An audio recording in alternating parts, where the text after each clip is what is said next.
Yes, Mr. Kansi, excuse me. Well, I think in this particular case, it would appear to be an unfortunate coincidence.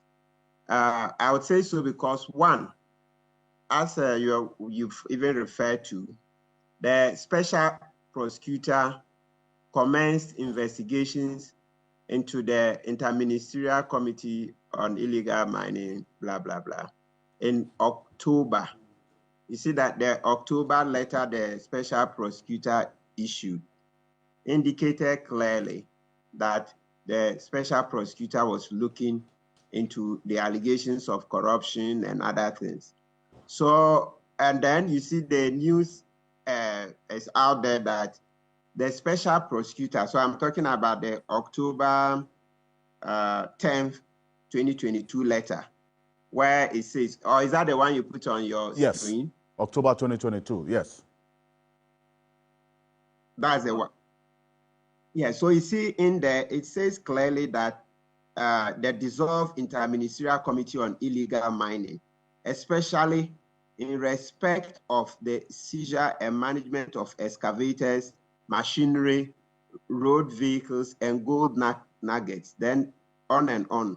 So you see, what I want us to do is that, let's see, so far, Mr. Kissi Agyebeng hasn't given me cause to worry that he doesn't have what it takes to handle the office.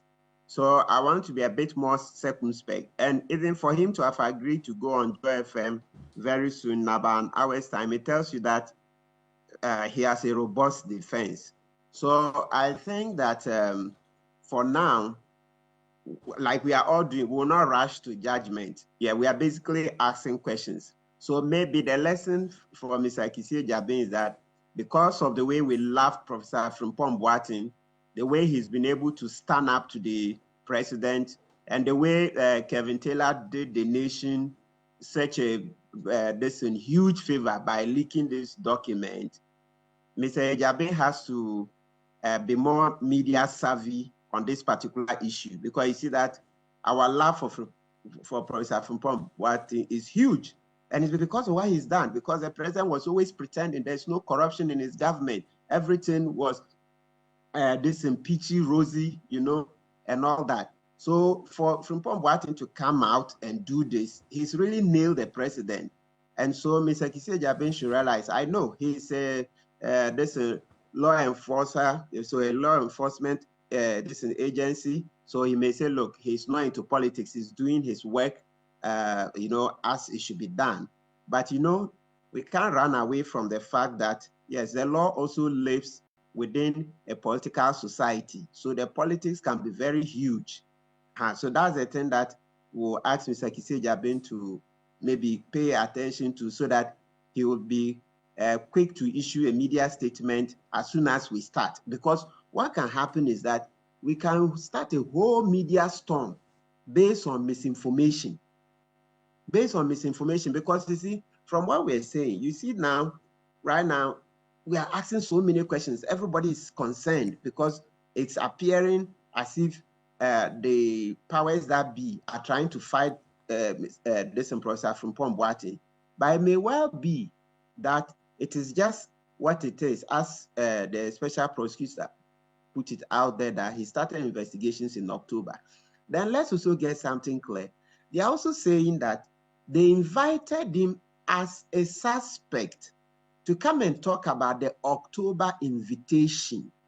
So if that is so, then the third point, which Senior Ayuko referred to, and also Mr. Kansi, you have referred to it, the third point being that for law enforcement, when they invite you, because they don't know at what point you can quickly be turned into an accused and all that, it's safer that they will caution you. So they will treat you as a suspect, because if they treat you as a witness and then down the line, so you talk, and then down the line, it turns out that they want to, you are also part of it, then it becomes very late because you volunteered information, it was not cautioned, and now they can't use that against you. So there are some technical points. So what I'm begging is that I think we should be a bit more circumspect, but it's also good that we are asking questions. Yeah, the noise is very good. Look, even in our ignorance, it's very good, because if we were even making as much noise against the president, I'm not sure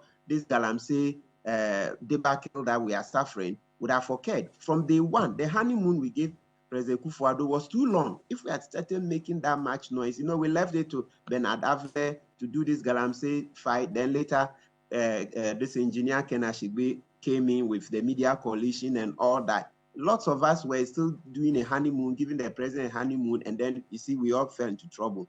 So yes, it's good we are making so much noise about it and giving Professor Frimpong-Boateng support, but it's also good that we also pay attention to the fact that the OSP maintains that he was invited as a suspect because allegations were made against him for his tenure as chairman of the Interministerial Committee on Illegal Mining. So that one, yes, Professor Frimpong-Boateng will have to answer, okay? And for the way he's done it, so it doesn't, so that when you say arrest, yes, everybody gets arrested. Have you seen this week? Was it just 2 days ago?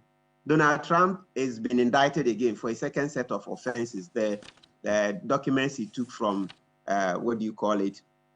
his office, national security documents, and the rest. You see, former president, this is the first time.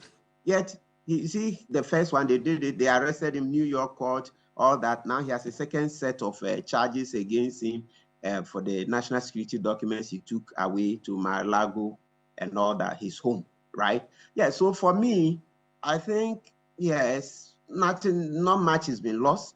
It's good we are talking, but let's also give the special prosecutor the benefit of the doubt, because let's not forget, this is a special prosecutor that, well, I reported a case to the Northern Development Authority case. That was a very difficult case because some of the people involved are sitting at Flagstaff House. The chief of staff was written to, she didn't do anything.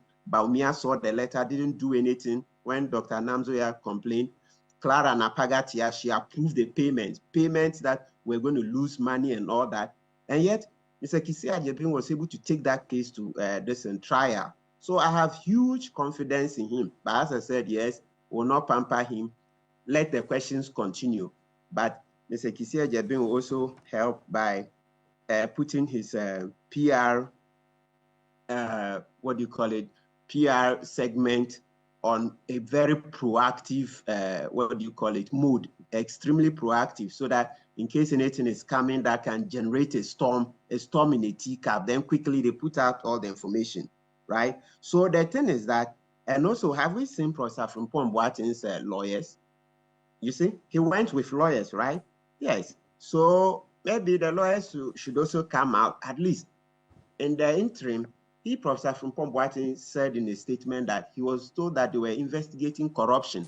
And that's the only one that the special prosecutor will investigate, because his mandate is limited unless there were issues of procurement and the rest, right? So once they said they were investigating corruption in what? In his tenure, or during his tenure as chairman of the Interministerial Committee, okay? I think it's not bad. It's not bad. Yeah, we'll reserve a bit of judgment. There's also the point that we should know that, the Akunta mining, which the engineer Ken Ashigbe is mentioned. Yes, the report we made to CID last year. Yes, so it's relevant here because you see that there's part of it with the OSP, but that's just only corruption. That's only corruption that the OSP is dealing with, corruption related. The OSP will not deal with Akunta mining going into the Nimiri forest to mine there without a license. No, that's why we've reported to the CID. And as engineer is mentioned, we went to register our disquiet with the very snail pace of investigation, something that the minister himself came out to say Akunta mining had no license to go into the Nimiri forest. Or is it because Chairman Wutmi is regional chairman of this political party? We will not take that. So the CID has to be very, very proactive, because this we've been very patient, but it appears because we've been patient, then it's like, oh, maybe they just will forget about the case and it will die. This case cannot die. Akunta mining Chairman Wutmi will have to answer. As long as this nation, Ghana, exists, they will answer. So we will beg the CID to be very proactive. We can't, the The minister said it all. So are we saying that the minister didn't know what he was saying? The Minerals Commission also coming to say Akunta Mining was not given a license to mine in the Nimiri forest. So the Minerals Commission also didn't know what they were saying. Oh, come on. You see? So I think these are my... That particular point is what the likes of Engineer Kissi Agyebeng also base their concern about the timing and how Niaiko to talks about how bizarre all of this is and how things have played out. Because if per the October 2022 release of the also Special Prosecutor, for instance, with respect to this Akunta Mining case, and we don't have updates to date, and per the Office of Special Prosecutors law, they're supposed to be giving updates every 6 months, correct? So by end of December last year, we didn't get any details of how far they've gone with this. By end of this month, June, we're expecting some updates of how far they've gone with some other investigations as well. But if you look at the concern that some have raised with respect to Professor Kwabena Frimpong-Boateng, it's not about whether the OSP has the power or otherwise to do what it did, or whether the processes were employed and so on. It's a lot more about, as Professor Frimpong-Boateng said, and we'll go play that short clip, that he felt targeted, that's number one, and the fact that he received this invitation at very interesting times when, from October, he's been waiting to be invited, only for his report to be released in April this year, to be leaked in April this year. Then the conversation comes up, he receives a notice from the Office of Special Prosecutor, then he gets arrested, granted bail. I mean, if you sit back and look at the sequence of events, does that not tickle your curiosity as to how things are played out? Yes, Mr. Kissi, naturally, we will all be a bit curious, but the extent to which we carry our curiosity is the point we'll have to watch. Yes, as I've said, for me, and if you know, Mr. Kissi Agyebeng, look, it's the type that when he says he'll do something, he'll do it. In ordinary sense, the type we say he's, what do you call it, tough. Or even you hear stubborn, when we speak colloquially, he will do it. Look, as I've told you, Alfred, it's not everything I can say on air, but the Northern Development Authority case Kissi Agyebeng was able to take to trial. You know, even now the CEO had to leave office, 2 of his deputies were terminated. It's not a small joke. It's not everything. Well, I can talk based on my experience. That case was close to the presidency, extremely close, yet he was able to take this case there. So what I'm saying is that I'm lauding the noise we are making. It's okay. It's okay. But let's not overplay it. Let's not push it too hard. Otherwise, it will be like, oh, we are not even open to reason. I even wish there was a way we would have reserved comments till he's done with his interview. He will go on Joy FM at 9 to 10. Maybe next week, then we can come back.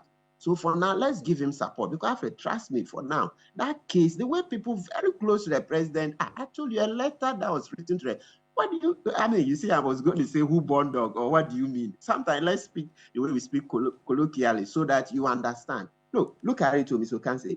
Dr. Namzoya writes a letter to the president, chief of staff. They've seen it, then they shelve it. Bawumia, who is touted himself, competent, loud mouth, talking all over town. He can do X, Y, Z. He saw the letter. He did nothing. You think it's a joke? You think it's a joke? And then Clara Napagatia, who is also the person who even approved the payment of the money. When you receive such a letter, she's the coordinator of the Special Development Projects Initiative at the Jubilee House, Clara Napagatia. She saw the letter saying that, hey, madam, this thing you've approved is dangerous, so there's no such contract. She didn't do anything. I'm telling you that the way that case was so close to the presidency, and Kissi managed to investigate this case and is in court, and 3 people have lost their jobs. Don't underestimate Kissi Agyebeng. No, don't underestimate him. So I think we should, it's okay. Yeah, let's continue to make the noise a bit, but let's know where to just you know, strike the balance to stop and give him the benefit of the doubt. Yes, that's how it's done. Otherwise, maybe, as I said, because you'll be going on air at 9, if we are not careful, we'll over push it, and then it will turn out that, oh, we spoke too much out of, what do you say, not having the requisite information. And there'll always be that information asymmetry.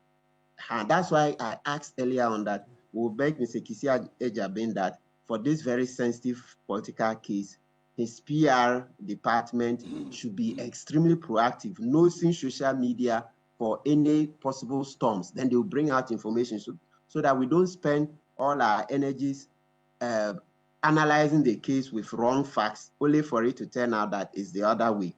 You say it's very important. I don't think that Mr. Kissi Agyebeng would just, what do you call it, kill this case. Like once again, we say colloquially. No, Frimpong-Boateng is not a pushover. And it's good he's talking. You see how he's granting interviews. So I believe that this case will get justice. Of course, he too will answer. So the main confusion now we are suffering is that when he was going there, OSP case is that, look, we invited you to come and talk about earlier allegations against you.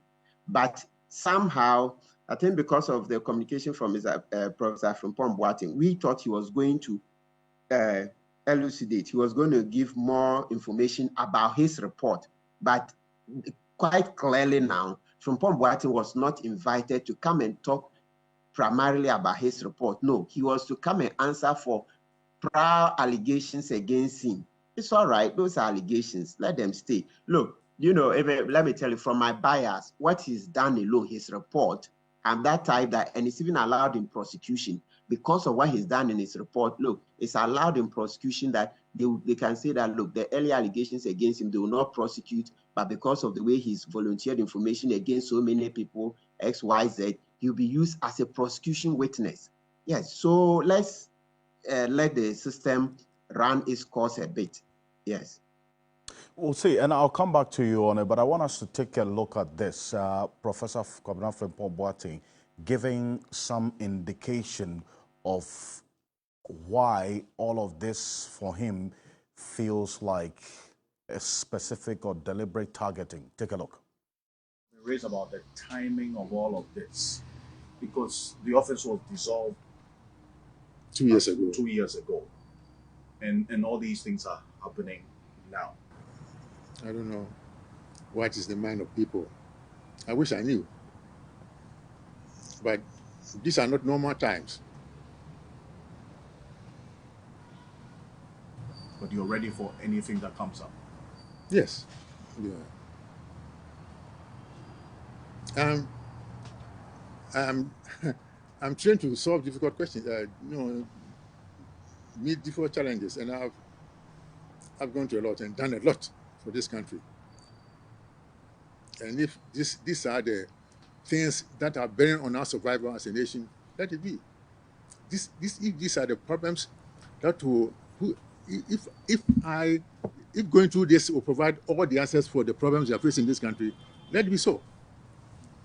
I see. But what was the original purpose of the invitation to the Office of Special Prosecutor? Yeah, they said they were investigating corruption and corruption-related activities of the IMCIM. I found it a little bit strange. Anyway, that was the invitation. The Special Prosecutor's invitation? Yes, yes. I see. And so when the two are... That invitation came a day after I had received a suit from Mr. Agyebeng. I see. So after Agyebeng... I'm not saying that the two are related, but just the time frame. Do you feel targeted, I mean, in all of this? Of course, in a way. I'll be a fool not to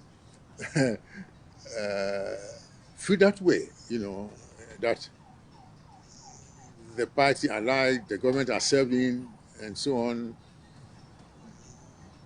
seem to be doing that, because if we hear, whether that is true or not, if we hear the official communication from the Jubilee House saying that the report is hearsay and what is personal opinion, and the Attorney General also saying the same thing, and so on, and you go around the nation, and the destruction and pollution are increasing.